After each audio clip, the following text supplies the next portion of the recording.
ഓം ദൈവമേ കാത്തുകൊൾകങ്ങ് കൈവിടാതിങ്ങു ഞങ്ങളെ നാവികൻ നീ ഭവാബ്ദിക്കോരാവിവൻ തോണി നിൻ പദം. ആത്മസ്വരൂപരെ, ഗുരുദേവന്റെ ധർമ്മങ്ങളിലൂടെ എന്ന പരമ്പരയിൽ ഇന്നത്തെ നമ്മുടെ മനന വിഷയം എല്ലാം ധർമ്മമയം. ധർമ്മസ്വരൂപത്തിൽ നിന്നും ദൃശ്യമായി വന്നിട്ടുള്ളതാണെല്ലാം. അവയെല്ലാം നിലനിൽക്കുന്നതും ലയിച്ചു ചേരുന്നതും ധർമ്മത്തിൽ തന്നെയാകയാൽ സർവവും ധർമ്മസ്വരൂപാത്മകമായിരിക്കുന്നു. പ്രിയരെ, ഇന്ന് മറഞ്ഞു പോകുന്ന സൂര്യൻ നാളെ ഉദിക്കുമോ എന്ന് ആരും സന്ദേഹിക്കുന്നില്ല.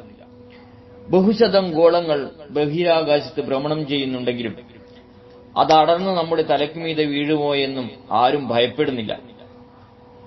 എല്ലാ ഇനങ്ങളും അതാതിന് കൽപ്പിച്ചിട്ടുള്ള സ്ഥാനങ്ങളിൽ നിലകൊണ്ട് അവയുടെ കൃത്യങ്ങൾ നിർവിഘ്നം നിർവഹിച്ചുകൊണ്ടിരിക്കുകയാണ്. ഇതെല്ലാം ആകവെയൊന്ന് നിരീക്ഷിച്ചാൽ ഈ പ്രപഞ്ചം നിലകൊള്ളുന്നതിന് പിന്നിൽ മാറാത്തതായ ഒരു വലിയ വ്യവസ്ഥയുണ്ടെന്ന് മനസ്സിലാക്കാനാവും.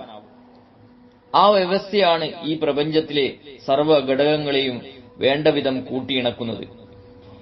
ഈ വ്യവസ്ഥയ്ക്ക് ആധാരമായിട്ടുള്ളതാകട്ടെ ഒരു പ്രപഞ്ചധർമ്മമാണ്. അത് ശാശ്വതവും നിശ്ചലവുമാണ്. ആ ധർമ്മമില്ലെങ്കിൽ യാതൊന്നും തന്നെയില്ല.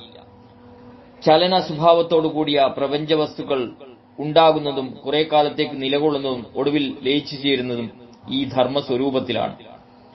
ഒരു വാഹനത്തിന് സഞ്ചരിക്കണമെങ്കിൽ ചലനമറ്റ ഒരു പ്രതലം ആവശ്യമാണല്ലോ. അതുപോലെയാണ് ചലനാത്മകമായ പ്രപഞ്ചത്തെ താങ്ങി നിർത്തുന്ന ചലനാത്മകമല്ലാത്തതായ ധർമ്മത്തിന്റെ സ്വരൂപവും.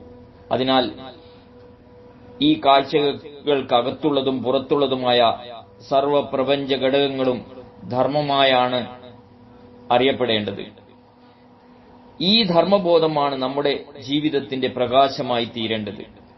അപ്പോൾ ഞാനും ഈ പ്രപഞ്ചവും തമ്മിൽ പൂർണ്ണമായും താതാത്മ്യം പ്രാപിക്കും.